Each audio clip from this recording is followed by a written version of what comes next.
Dimension of linear sum of two subspace पर theorem बताया जा रहा था, जिसमें ये प्रूव करना था आपको। प्रूव ये करना था dimension of W1 plus W2 is equal to dimension of W1 plus dimension of W2 minus था ना dimension of W1 intersection W2 minus था ना। तो ये प्रूव करने जा रहे थे और इसको प्रूव करने के लिए कुछ आधा भाग प्रूव किए थे, आधा भाग बाकी था। आधा भाग प्रूव क्या किए थे, सबसे पहले हम माने थे एक यस और जो W1 इंटरसेक्शन W2 का बेसिस है ये माने थे, जिसके एलिमेंट थे gamma 1 gamma 2 dash dash gamma के। ये W1 इंटरसेक्शन W2 का बेसिस मानकर हम चले थे, है ना। जब बेसिस मानकर चले थे तो ये क्या होगा, यस सबसेट होगा W1 का भी और यस सबसेट होगा किसका, W2 का भी। तो जब यस सबसेट होगा W1 का, यस सबसेट होगा W2 का, ऐसी कंडीशन में यस तो है W1 इंटरसेक्शन W2 का बेसिस, तो इसके वेक्टर क्या होंगे, लीनियर इंडिपेंडेंट। अब इसके वेक्टर जब लीनियर इंडिपेंडेंट होंगे तो यस W1 का भी बेसिस होगा, या कि इसको एक्सटेंड करके W1 का बेसिस बनाया जा सकता है एक्सटेंशन थ्योरम से। इसी प्रकार यस W2 का भी बेसिस होगा, या कि इसको एक्सटेंड करके और W2 का बेसिस बनाया जा सकता है, क्योंकि यस के वेक्टर लीनियर इंडिपेंडेंट हैं, तो एक्सटेंशन थ्योरम से। ठीक है। तो हम फिर क्या माने थे कि जो यस में एलिमेंट गामा 1 गामा 2 गामा के है, अल्फ़ा 1 अल्फ़ा 2 अल्फ़ा यल एलिमेंट मिला दिए तो माने कि W1 का बेसिस बन गया। ये जो बेसिस ऑफ क्या, बेसिस ऑफ W1। और यहाँ पे क्या लिए थे, इसमें गामा 1 गामा 2 और गामा के, इसमें जोड़ दिए थे बीटा 1 बीटा 2 बीटा यम। तो ये इज बेसिस ऑफ क्या, बेसिस ऑफ W2। ठीक है। तो डायमेंशन ऑफ इसमें क्या होगा, किसी भी वेक्टर स्पेस के बेसिस में एलिमेंट की संख्या उसकी डायमेंशन कहलाती है। तो डायमेंशन ऑफ W1 क्या कहलाएगा, एलिमेंट इसमें कितने हैं, K plus L, K plus L। और dimension of W2 is equal to क्या होगा, K प्लस M। ठीक है। फिर हम क्या किए कि डायमेंशन ऑफ, अब W इंटरसेक्शन W2 में बेसिस के एलिमेंट बेसिस है, W इंटरसेक्शन W2 में का बेसिस यस माने हैं, तो इसमें यस में जितने एलिमेंट होंगे वे इसकी डायमेंशन कहलाएगी। ठीक है। तो डायमेंशन ऑफ क्या होगा, W1 intersection W2 is equal to हो जाएगा K। फिर हम इसकी वैल्यू निकाल लिए थे, किसकी वैल्यू, डायमेंशन ऑफ W1 और डायमेंशन ऑफ W2 और minus dimension of W1 intersection W2। तो इसमें वैल्यू क्या आई थी, K plus L K plus M minus K, है ना, माइनस K। तो K कट गया था, तो K plus L plus M। ठीक है। अब यहाँ पे K plus L plus M element का एक सेट लिए थे यस 1, जिसमें एलिमेंट क्या थे, gamma 1 gamma 2 gamma K, alpha 1 alpha 2 dash dash alpha L, beta 1 beta 2 dash dash beta M। तो M एलिमेंट का एक सेट लिए, उसका नाम S1 रखे।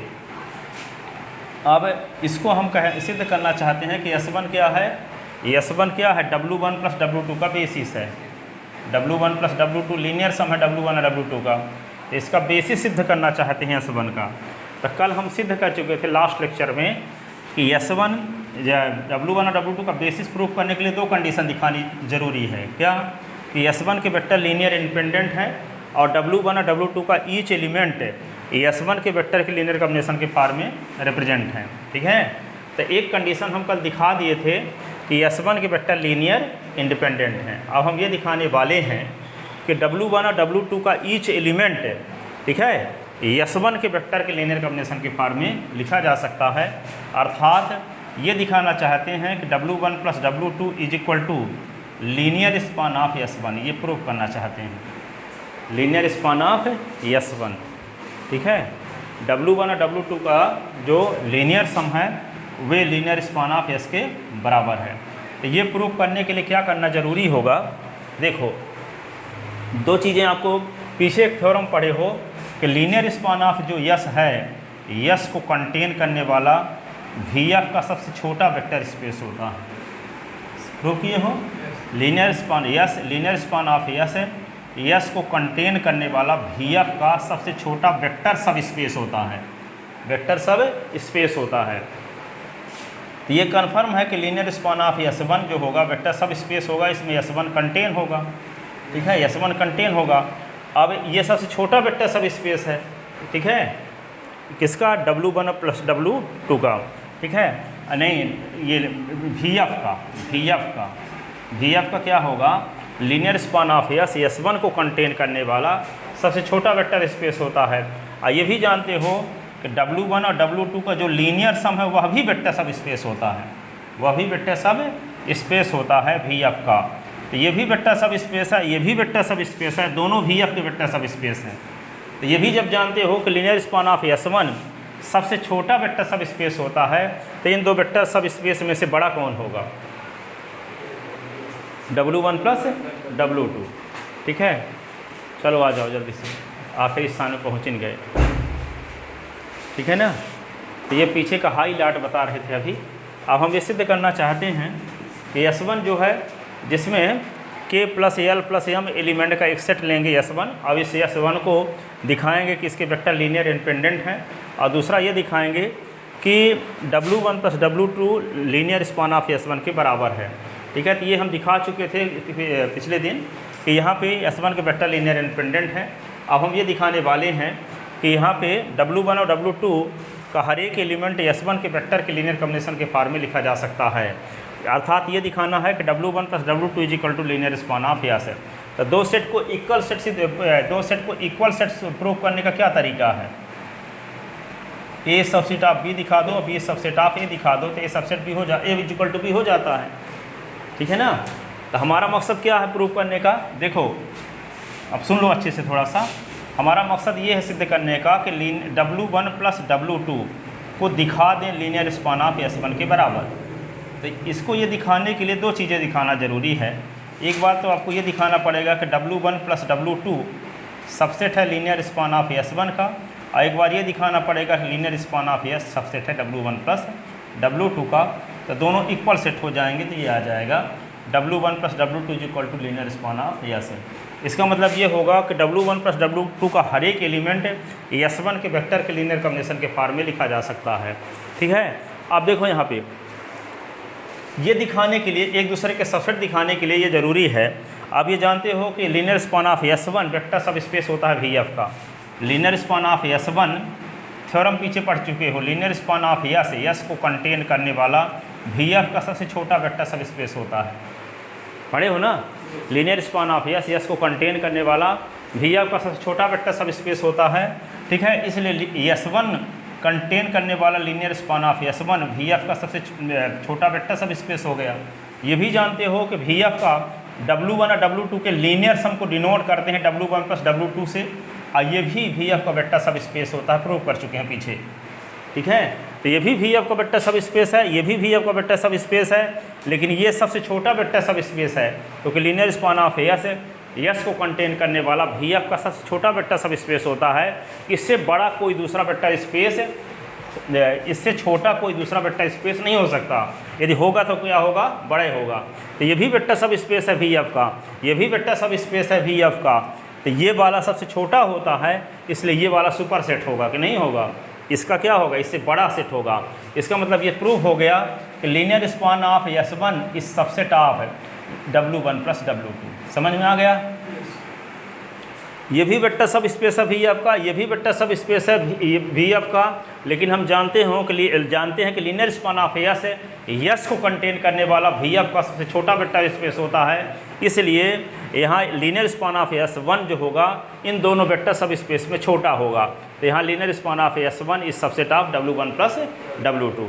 अब हमारा मकसद ये होगा कि ये दिखा दिया जाए कि ये सबसेट है इसका, तो ये सबसेट है इसका। तो ये दिखाने के लिए इसका कोई आर्बिटेरी एलिमेंट लेंगे। तो इसका जब कोई आर्बिटेरी एलिमेंट लेंगे तो W1 और W2 का कोई आर्बिटेरी एलिमेंट क्या होगा? W1 और W2 का कोई आर्बिट्रेरी एलिमेंट मान लो अल्फ़ा लेते हैं, तो अल्फ़ा किस टाइप का होगा, बीटा प्लस गामा टाइप का होगा, क्योंकि W1 और W2 क्या है, W1 प्लस W2 कहलाता है W1 और W2 का लीनियर सम। और लीनियर सम का हर एक एलिमेंट W1 के एक एलिमेंट W2 के एक एलिमेंट के योग के रूप में होता है, जानते हो ना। डायरेक्ट सम का एलिमेंट तो W1 और W2 के एक एलिमेंट W2 के एक एलिमेंट के योग के रूप में अद्वितीय प्रकार से लिखा जा सकता है, लेकिन लीनियर सम में W1 और का एक एलिमेंट W2 के एक एलिमेंट के योग के रूप में होता है, कोई ज़रूरी नहीं है कि अद्वितीय प्रकार से लिखा जा सकता हो, ठीक है। तो यदि हम अल्फ़ा कोई एलिमेंट लेते हैं किसका, W1 प्लस W2 का एलिमेंट लेते हैं, तो अल्फ़ा व्यक्त होगा बीटा प्लस गामा टाइप का, जबकि बीटा प्लस गामा टाइप का जब व्यक्त होगा तो जहाँ बीटा किसका एलिमेंट होगा, बीटा बिलोंग इन W1 होगा और गामा बिलोंग इन क्या होगा, W2। तो जब बीटा W1 का एलिमेंट है और गामा W2 का एलिमेंट है, तो बीटा व्यक्त होगा W1 के बेसिस के वेक्टर के लीनियर कॉम्बिनेशन के फॉर्म में, और गामा व्यक्त होगा W2 के बेसिस के लीनियर कॉम्बिनेशन के फॉर्म में, ठीक है। बेसिस के वेक्टर के क्योंकि जब ये बीटा वन W1 का हर एक एलिमेंट W1 के बेसिस के वेक्टर के लीनियर कॉम्बिनेशन के फॉर्म में लिखा जा सकता है, और W2 का हर एक एलिमेंट W2 के बेसिस के वेक्टर के लीनियर कॉम्बिनेशन के फॉर्म में लिखा जा सकता है, ठीक है। तो W1 का बेसिस क्या माने हैं हम, W1 का बेसिस माने हैं gamma 1 gamma 2 dash dash gamma के, alpha 1 alpha 2 dash dash alpha L. ये किसका बेसिस है, W1 का बेसिस है, ठीक है। और यहाँ पे गामा 1 गामा 2 गामा के, अब बीटा 1 बीटा 2 बीटा यम किसका बेसिस है, ये किसका बेसिस है, W2 का बेसिस है, ठीक है। तो ये W2 के, तो ये बीटा 1 किसके रूप में व्यक्त होगा, W1 के बेसिस के वेक्टर के लीनियर कॉम्बिनेशन के फॉर्म में, और गामा किसके रूप में व्यक्त होगा, W2 के बेसिस के लीनियर कॉम्बिनेशन के फॉर्म में। तो इन दोनों को मिला देते हैं तो यस बन जाता है, क्योंकि इन दोनों का संघ कर दोगे तो क्या आ जाएगा, यस, ठीक है। ये दोनों एलिमेंट किस में कंटेन है, S1 में कंटेन है, ठीक है।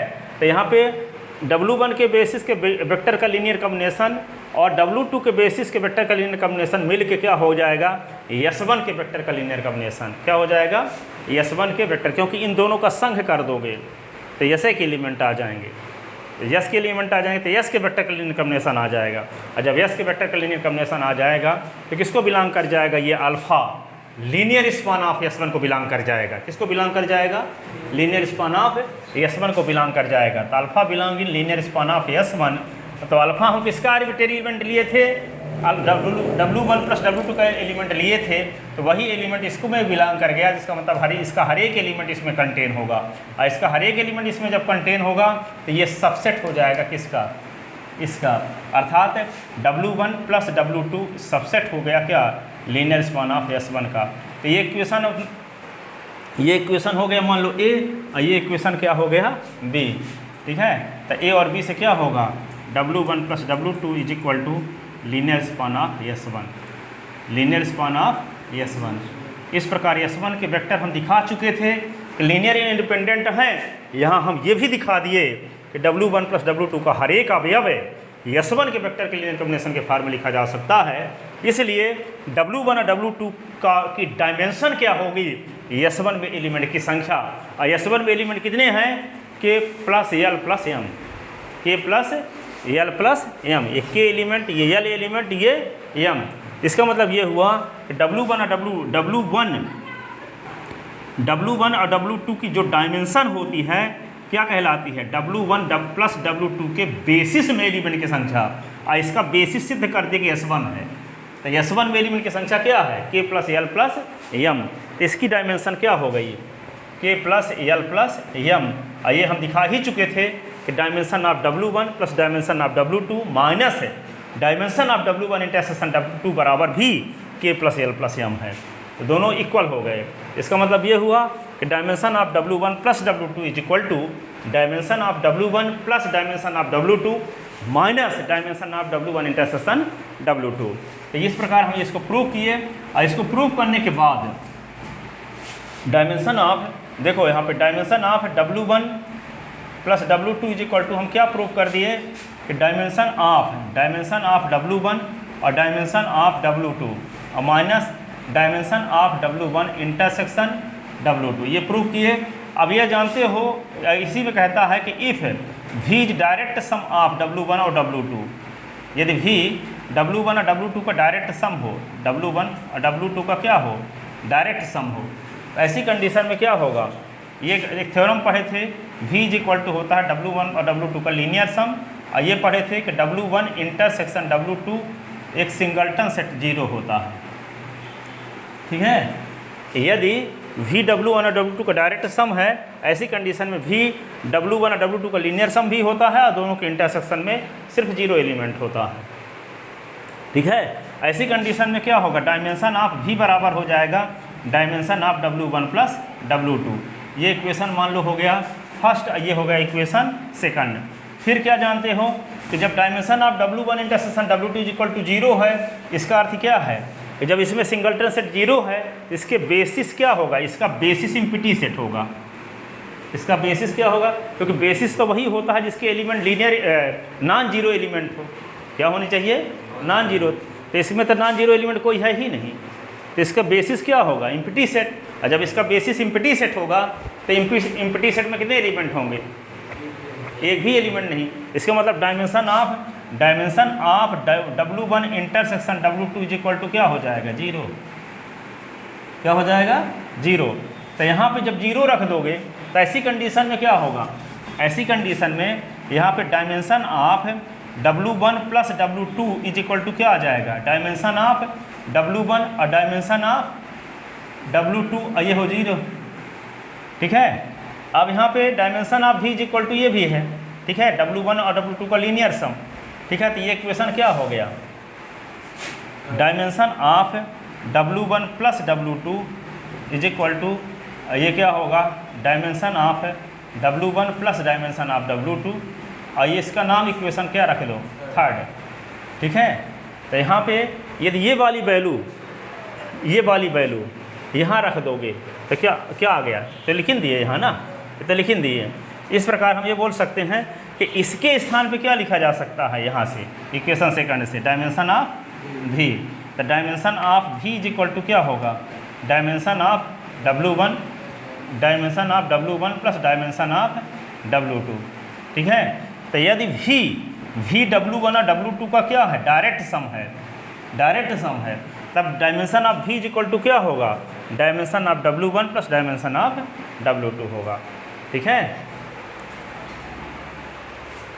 तो ये थ्योरम ये वाली भी प्रूव हो गई, अलग से प्रूव करने की ज़रूरत नहीं है, इसी से निकाल दिए। यदि V W1 और W2 का डायरेक्ट सम हो तो उसकी डायमेंशन क्या होती है, dimension of V is equal to dimension of W2। जिन दो वेक्टर सब स्पेस का डायरेक्ट सम है उन्हीं वेक्टर सब स्पेस की डायमेंशन का योग बराबर V की डायमेंशन। ठीक है, तो ये सब बोल गए, जिसको बोल गए आप थोड़ा व्यवस्थित इसको लिखते हैं। ठीक है,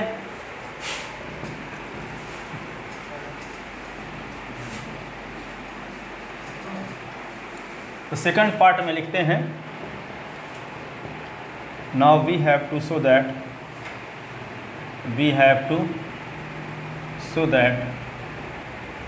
यस के वेक्टर लीनियर इंडिपेंडेंट होते हैं, ये दिखा चुके थे, है ना, लास्ट लेक्चर में। अब यहाँ पर ये दिखाएंगे कि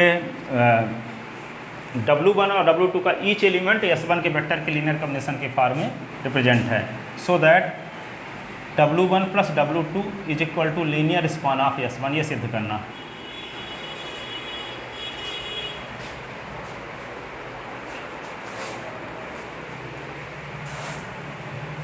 For it we have to show that,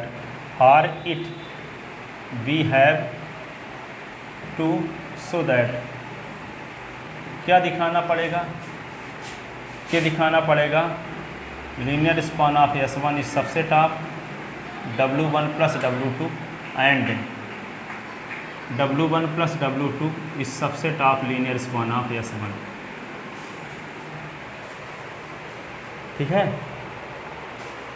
अब क्या करोगे, but we know that linear span of S1 is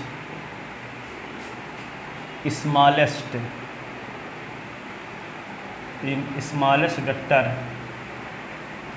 सब space of VF containing S1, that is S1 contain linear span of S1, ठीक है, and also linear sum of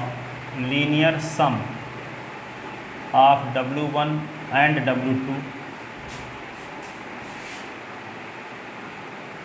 is W1 plus W2 is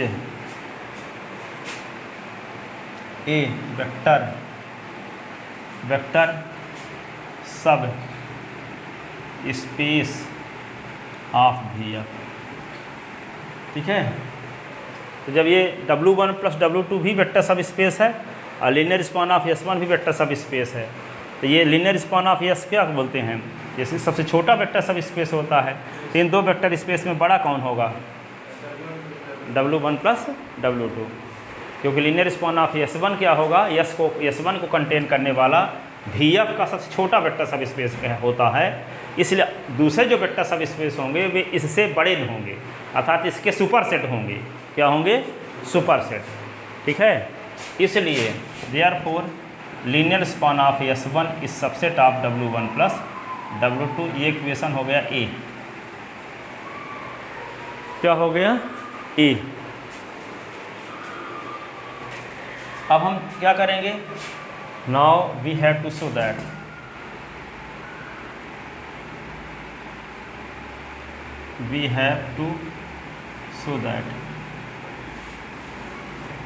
W1 plus W2 is subset of linear span of S1. For it, इसके लिए let alpha be any arbitrary element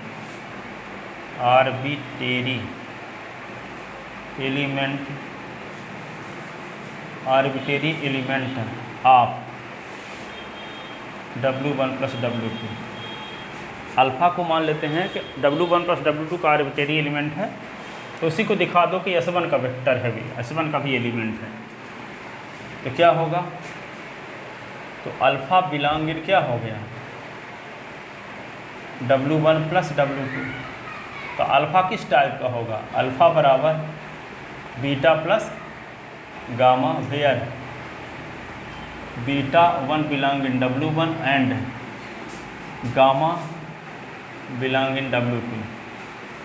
तो यहाँ पे क्या होगा, alpha बराबर लीनियर कॉम्बिनेशन, बीटा क्या है, W1 के वेक्टर का, ये W1 का एलिमेंट जब है तो W1 के बेसिस के वेक्टर का लीनियर कॉम्बिनेशन होगा ये W2 का एलिमेंट है तो गामा क्या होगा, W2 के बेसिस के एलिमेंट का लीनियर कॉम्बिनेशन होगा, ठीक है। तो यहाँ क्या लिख दोगे, a linear combination of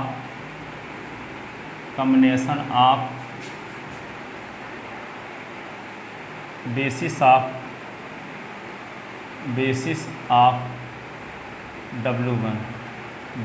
of W1, और यहाँ ए लीनियर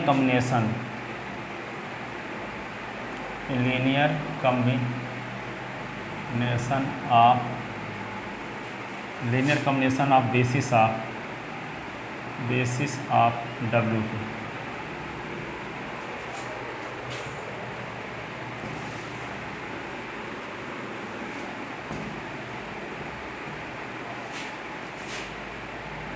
तो ये क्या होगा, अल्फ़ा बराबर a linear combination of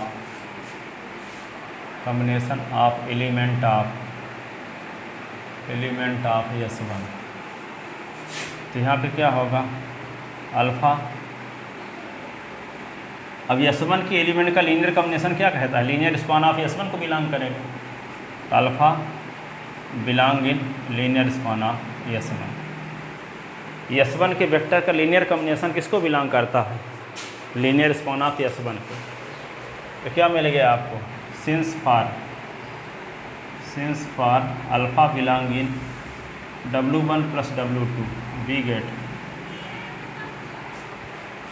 alpha belong in linear span of S1, hence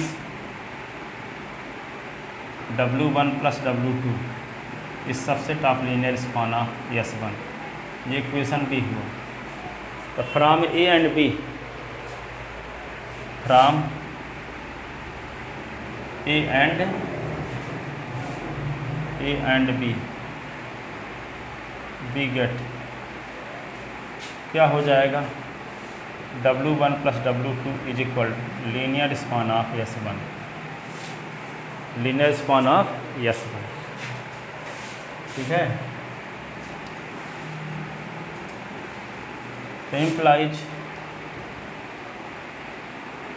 तो implies S1 is basis of W1 plus W2। ठीक है, then dimension of W1 plus W2 is equal to number of element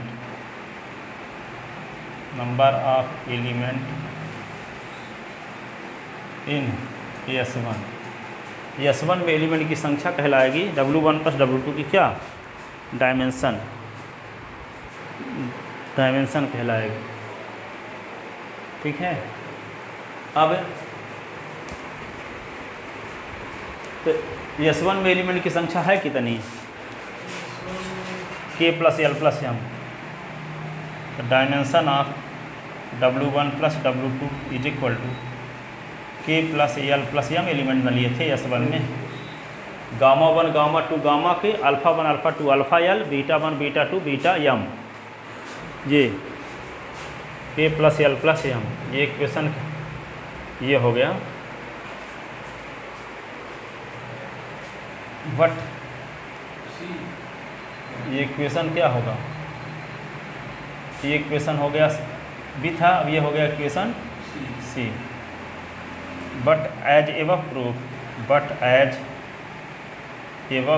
proved क्या, dimension of W1 dimension of W2 minus dimension of W1 intersection W2 is equal to K plus L plus M। ये equation D हुआ। अब देखो equation सी और D का right hand side देख लो, देखो equation सी और डी का राइट हैंड साइड समान है कि नहीं है। ये तो पहले हम प्रूव करके दिए थे ना, इक्वेशन फर्स्ट साइड डाले थे। ठीक है, तो ये हो गया सी और डी, तो दोनों का राइट हैंड साइड सेम है, तो लेफ्ट हैंड साइड क्या होगा, सेम। तो from equation C and D, from equation C and D, तो सी और डी से क्या रिजल्ट मिलेगा आपको, हाँ, from equation C and D,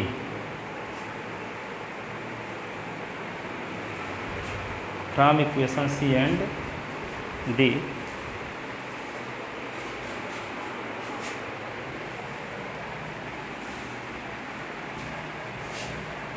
from equation C and D, from C and D, equation C and D we get क्या मिल गया आपको, dimension of W2 dimension of W1 intersection W2 is equal to dimension of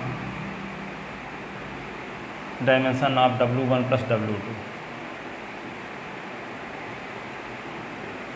ठीक है, या कि dimension of W1 plus W2 is equal to dimension of W1 dimension of W2 minus dimension of W1 intersection W2।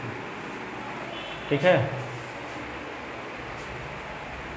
अब इसका नाम equation क्या रख दें, फर्स्ट रख देते हैं, बिना रखे हो अभी तक, कहीं रखे हैं क्या फर्स्ट। अब देखो if V is equal to direct sum of W1 और W2, देन क्या होता है, V is equal to linear sum of W1 और W2 and W1 intersection W2 is equal to singleton set 0, singleton set 0। तो यहाँ पे क्या मिलेगा, implies dimension of V is equal to dimension of W1 plus W2, ऐसे ना, and dimension of W intersection W2 is equal to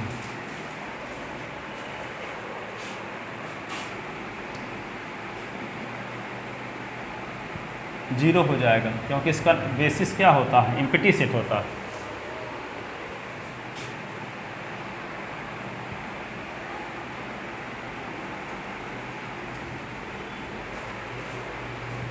empty set कब होता है, जब डायरेक्ट सम रहता है तब, ठीक है। तो ये इक्वेशन क्या डालने हैं हम, सेकंड, और इसको रख लेते हैं third. Putting the value from equation third, putting the value from equation third in equation first, putting the value from equation third in equation second in equation first. तो क्या मिल जाएगा आपको, dimension of W1 plus W2 is equal to dimension of W1 और dimension of W2। अब ये equation क्या मिल गया, ये इक्वेशन क्या मिल गया, 4। अब from equation second and fourth, second and fourth, यहाँ पे क्या लिख देंगे, जहाँ dimension of W1 plus W2 है वहाँ लिख देंगे क्या, डायमेंशन ऑफ V। यहाँ देखो इसकी वैल्यू डायमेंशन ऑफ V के बराबर ना है, इसके स्थान पे क्या लिख दें, V। तो from equation second and fourth, from equation second and fourth we get क्या मिला, dimension of V is equal to dimension of W1 plus W2, dimension of W2। ये तभी होगा जब V W1 और W2 का क्या हो, डायरेक्ट सम है, लीनियर सम ही नहीं। लीनियर सम होने पर तो ये होता है फार्मूला, ठीक है, लिखे थे ना।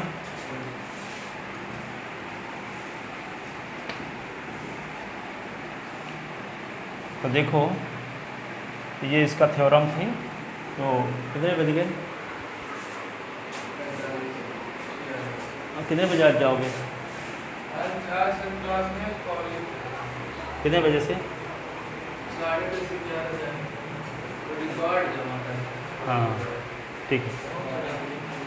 शुरू में हम आज क्या बताए थे, इसी के थोड़ा सा और बोलते हैं 5 मिनट, ताकि आप लोग और अच्छे समझ में आ जाए। सुनो, सबसे पहले निकल हाईलाइट मुख्य समाचार एक बार फिर, ठीक है। थ्योरम तो प्रूव हो गई, अब इसको एक बार और समझाते हैं हम, क्योंकि लंबी थ्योरम है और ये 10 नंबर की आती ही है निश्चित रूप से। जब हम लोग MSc में प्रीवियस में थे तो ये आती, मैं प्रीवियस में पढ़े थे इसको पहले, ठीक है। अब इसमें आ गई है लंबी और कुछ है नहीं, कुछ नहीं, ठीक है। तो हम क्या किए, सबसे पहले शुरुआत में यस एक है गामा 1 गामा 2 गामा K, ये जो है यस, ये W1 इंटरसेक्शन W2 का बेसिस मान कर चले हैं शुरुआत में। यस को हम क्या माने हैं, gamma 1 gamma 2 gamma K element का एक सेट है जो W1 इंटरसेक्शन W2 का बेसिस है। जब इसका बेसिस है तो डायमेंशन आप क्या होगा, W1 intersection W2 is equal to basis में एलिमेंट की संख्या, इसकी डायमेंशन कहलाती है, तो K हो गया।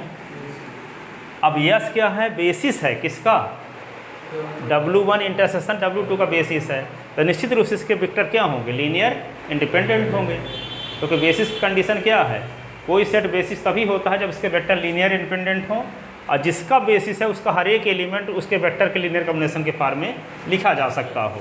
ठीक है, तो जब W1 इंटरसेक्शन W2 का ये बेसिस है तो इसके वेक्टर निश्चित रूप से क्या होंगे, लीनियर इंडिपेंडेंट होंगे।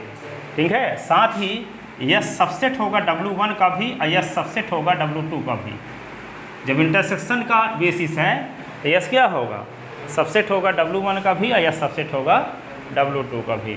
और जब यह सबसेट होगा W1 का, यह सबसेट होगा W2 का, तो यहाँ W1 का ये एक ऐसा सेट यस मिल गया जिसके वेक्टर लीनियर इंडिपेंडेंट हैं, और W2 का एक ऐसा सेट सबसेट मिल गया जिसके वेक्टर लीनियर इंडिपेंडेंट हैं। तो एक्सटेंशन थ्योरम क्या पढ़े हो कि V का कोई नॉन एम्प्टी सबसेट जिसके वेक्टर लीनियर इंडिपेंडेंट हों वह V का बेसिस होता है, या कि उसको स्टैंड करके V का बेसिस बनाया जा सकता है, बशर्ते उसके वेक्टर लीनियर इंडिपेंडेंट होने चाहिए। तो यस के वेक्टर क्या है, लीनियर इंडिपेंडेंट है, कन्फर्म है, क्योंकि यस बेसिस है इसका। ठीक है, तो इसको ये क्या होगा, W1 का बेसिस होगा, या को यस को स्टैंड करके W1 का बेसिस बनाया जा सकता है एक्सटेंशन थ्योरम से, विस्तार प्रमेय से। ठीक है, तो जब यस को विस्तार करेंगे, यहाँ पे विस्तार करने का मतलब कुछ एक्स्ट्रा एलिमेंट जोड़ करके, है ना, तो यस में और एलिमेंट हम जोड़ देते हैं क्या, Γ1 Γ2 Γ3 गामा के तो एलिमेंट पहले से थे, जिसमें हम क्या जोड़ दिए, α1 α2 अल्फ़ा यल जोड़ दिए, तो ये W1 का बेसिस बन गया। सबसेट था ना W1 का ये, इसमें एक्स्ट्रा एलिमेंट जोड़ दिए तो क्या किसका बेसिस बन गया, W1 का। तो ये इज बेसिस ऑफ क्या हो गया, बेसिस ऑफ W1। तो W1 की डायमेंशन क्या होगी, W1 के बेसिस में एलिमेंट की संख्या। तो डायमेंशन ऑफ W1 बराबर क्या होगा, K plus L, equation K plus L, है ना। अब यहाँ पे मान लेते हैं यह इसी प्रकार यस क्या है, W2 का एक ऐसा सबसेट है जिसके वेक्टर लीनियर इंडिपेंडेंट है, तो इसको एक्सटेंशन थ्योरम से इसमें कुछ एलिमेंट जोड़ करके W2 का बेसिस बनाया जा सकता है। तो मान लेते हैं कि Γ1 Γ2 Γk में एलिमेंट β1 β2 जोड़ देते हैं और βm, ताकि ये W2 का बेसिस बन जाए। ठीक है, तो ये मान कर चलते हैं कि बेसिस ऑफ क्या, W2। अब इसमें एलिमेंट की संख्या क्या कहलाएगी, W2 की डायमेंशन। तो dimension of W2 is equal to क्या होगा, K प्लस M। ठीक है, अब dimension of W1 plus dimension of W2 minus dimension of W1 intersection W2 की वैल्यू निकाल लेते हैं, तो इसकी वैल्यू क्या है, K प्लस L, इसकी वैल्यू क्या है, K प्लस M, और इसकी वैल्यू क्या है, K एलिमेंट ना है इसके बेसिस में, तो K कट गया, तो क्या बचा, K plus L plus M, किसकी डायमेंशन आ गई, इसकी वैल्यू आ गई, है ना। अब हम K plus L plus M सिद्ध कर दें कि dimension of W1 plus W2 is equal to भी यदि हम सिद्ध कर दें K plus L plus M, तो थ्योरम प्रूव हो जाए। ठीक है, dimension of W1 plus W2 बराबर नहीं सिद्ध करना है, तो इसकी वैल्यू जब K plus L plus M आ रही है तो इसकी वैल्यू भी K plus L plus M आनी चाहिए। ठीक है, तभी आएगी जब W1 और W2 के लीनियर सम के बेसिस में एलिमेंट की संख्या K plus L plus M हो। तो हम क्या करेंगे कि एक ऐसा सेट ले लिए जिसमें K plus L plus M element है, उस सेट का नाम S1 रख लिए, उस सेट का नाम क्या रख लिए, S1। तो इसके एलिमेंट क्या हैं, Γ1 Γ2 Γk, α1 α2 dash dash alpha L, और β1 β2 डैश डैश बीटा M। ठीक है, अब ये S1 K plus L plus M element का एक सेट S1 लिए हैं। अब इसको हम दावा करते हैं कि ये बेसिस है W1 और W2 का, या S1 को बेसिस प्रूव करेंगे कि W1 और W2 का बेसिस है। तो यहाँ यदि हम इसको बेसिस प्रूव करने में कामयाब हो गए तो इसमें एलिमेंट की संख्या ही कहलाएगी W1 और W2 की डायमेंशन। ठीक है, तो इसको बेसिस प्रूव करने के लिए क्या दिखाना पड़ा, दो चीज़ें दिखानी पड़ी। क्या, इसके वेक्टर लीनियर इंडिपेंडेंट हैं। ठीक है, क्योंकि किसी वेक्टर स्पेस का कोई नॉन एम्प्टी सबसेट है, वेक्टर स्पेस का बेसिस तभी होता है जब उसके वेक्टर नॉन एम्प्टी सबसेट के वेक्टर लीनियर इंडिपेंडेंट हो, और वेक्टर स्पेस का हर एक एलिमेंट उस नॉन एम्प्टी सबसेट के वेक्टर के लीनियर कॉम्बिनेशन के फॉर्म में रिप्रेजेंट हो। ठीक है। तो यदि हम S1 के वेक्टर को लीनियर इंडिपेंडेंट प्रूव कर दें और W1 और W2 का हर एक एलिमेंट, W1 प्लस W2 का हर एक एलिमेंट S1 के वेक्टर के लीनियर कॉम्बिनेशन के फॉर्म में लिखा जा सकता है, यदि ये दिखा दें तो ऐसी कंडीशन में S1 बेसिस हो जाएगा W1 और W2 का। ठीक है, तो S1 के वेक्टर लीनियर इंडिपेंडेंट होते हैं, ये सिद्ध किए थे लास्ट लेक्चर में, ठीक है, प्रीवियस लेक्चर में, है ना। अब ये हम प्रूव करने जा रहे हैं कि S1 के वेक्टर क्या हैं। S1 के वेक्टर क्या हैं, W1 और W2 का हर एक एलिमेंट S1 से जनरेट हो रहा है, अर्थात W1 plus W2 is equal to linear span of S1। यहाँ प्रूव किए, ठीक है। तो यहाँ प्रूव किए तो क्या दो सेट को इक्वल प्रूव करने का क्या तरीका है, एक दूसरे को सबसेट प्रूव कर दें, एक दूसरे को सबसेट प्रूव कर दें। तो लीनियर स्पान ऑफ S1 को कंटेन करने वाला VF का सबसे छोटा वेक्टर सब स्पेस होता है, और W1 और W2 का लीनियर सम भी VF का वेक्टर सब स्पेस होता है। तो जब ये सबसे छोटा होता है तो निश्चित रूप से ये सबसेट होगा इसका। तो लीनियर स्पान ऑफ S1 क्या होगा, सबसेट होगा W1 प्लस W2 का इक्वेशन फर्स्ट थ्योरम से। ठीक है, अब हम क्या प्रूव करेंगे कि इसका कोई ये सबसेट इसको दिखाएंगे, तो इसका कोई आर्बिट्रेरी एलिमेंट लेंगे अल्फ़ा। तो अल्फ़ा जब लेंगे तो बीटा प्लस गामा टाइप का होगा, क्योंकि W1 प्लस W2 का एलिमेंट है अल्फ़ा। तो ये क्या है, W1 और W2 का लीनियर सम है, तो ये W1 के एक एलिमेंट W2 के एक एलिमेंट के योग के रूप का होगा, है ना। तो मान लेते हैं कि बीटा बिलोंग इन W1 और यहाँ पे गामा बिलोंग इन W2।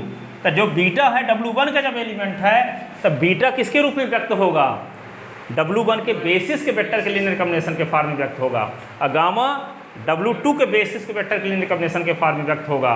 ठीक है, तो इसका मतलब W1 के बेसिस के वेक्टर का लीनियर कॉम्बिनेशन और W2 के बेसिस का वेक्टर का लीनियर कॉम्बिनेशन बराबर S1 के वेक्टर का लीनियर कॉम्बिनेशन, क्योंकि सब मिला करके तो S1 माने हैं, इसमें सब एलिमेंट हैं।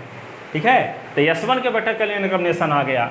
तो इसका मतलब ये जो एलिमेंट है, कौन सा एलिमेंट अल्फ़ा, वो किसका एलिमेंट सिद्ध हो गया, लीनियर स्पान ऑफ S1 का। ठीक है, लेकिन आर्बिट्रेरी एलिमेंट किसका लिए थे हम, अल्फ़ा, W1 प्लस W2 का एलिमेंट लिए थे, लेकिन यही एलिमेंट सिद्ध हो गया तो ये लीनियर स्पान ऑफ S1 का भी एलिमेंट है। इसका मतलब क्या हुआ कि W1 प्लस W2 सबसेट हो गया लीनियर स्पान ऑफ S1। तो ये इक्वेशन और इस इक्वेशन से दोनों क्या हो गए कि W1 plus W2 is equal to हो गया लीनियर स्पान ऑफ S1। ठीक है, इस प्रकार S1 बेसिस की दोनों कंडीशन को सेटिस्फाई कर दी, इसलिए S1 क्या होगा, W1 प्लस W2 का बेसिस होगा। तो W1 प्लस W2 की डायमेंशन क्या होगी, W1 और W2 के बेसिस S1 में एलिमेंट की संख्या, और S1 में एलिमेंट की संख्या K plus L plus M मान कर ही चले थे, इसलिए dimension of W1 plus W2 बराबर क्या आ गया, K plus L plus M। ठीक है, इस प्रकार ये थ्योरम प्रूफ हो गई। ठीक है, हो गया, जाओ। तो ये थ्योरम इसको तैयार करके संडे को लिखना। संडे के लिए 3 काम आपको दे रहे हैं। पहली चीज़ ये इसको, दूसरी अस्तित्व विस्तार प्रमेय। ठीक है, इतना यदि लिख दोगे तो आपको ये रहेगा कि हमसे 10 नंबर का क्वेश्चन बन जाएगा। ये थ्योरम विस्तार प्रमेय और अस्तित्व प्रमेय,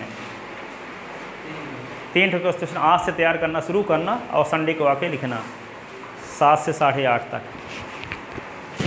ठीक है,